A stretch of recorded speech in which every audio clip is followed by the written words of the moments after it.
అమీర్ అవ్వండి. అమీర్ అవ్వలేకపోతే అట్రాక్టివ్ అవ్వండి. Attractive అవ్వలేకపోతే intelligent అవ్వండి. ఇంటెలిజెంట్ కూడా అవ్వలేకపోతే కాన్ఫిడెంట్ అవ్వండి.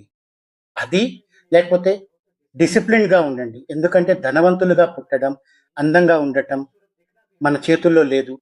అందరి ఐక్యూ ఒకేలా ఉండదు. కానీ పొద్దున్నే లేవడం, మాట నిలబెట్టుకోవడం, రోజు పని చేయడం ఇవన్నీ మన చేతుల్లోనే ఉన్నాయి. డిసిప్లిన్ అనేది మనిషికి దొరికే ఆఖరి ఆయుధం.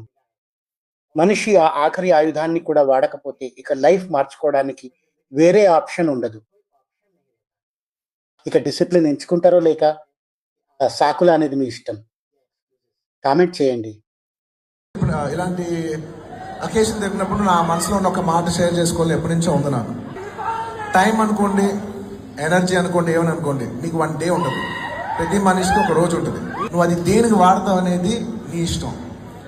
నేనేం చెప్తానంటే ఈ 100% ఎనర్జీ నీకు నచ్చిన విషయాన్ని వాడు. నీ నచ్చని విషయాన్ని మాత్రం అందులో 1% కూడా ఖర్చు పెట్టు. నీకు ఎవడన్నా నచ్చలేదా, వాడిని నేను హేట్ చేసి, వాడిని నువ్వు ట్రోల్ చేసి నీ టైం నువ్వు వేస్ట్ చేసుకోవద్దు. నచ్చలేదా వదిలే. 1% కూడా నువ్వు ఖర్చు పెట్టద్దు. నీకు 100 రూపాయలు ఉన్నాయనుకో, నీకు ఇష్టం లేని విషయం మీద ఎవడన్నా డబ్బులు ఖర్చు పెడతారా? ఎగ్జాక్ట్లీ, వదిలే, ఖర్చు పెట్టకు. నీకు నచ్చిన పని చేసుకో. నీకు నచ్చిన ఒక అమ్మాయి ఇంటి బయట నుంచి వెయిట్ చేయి.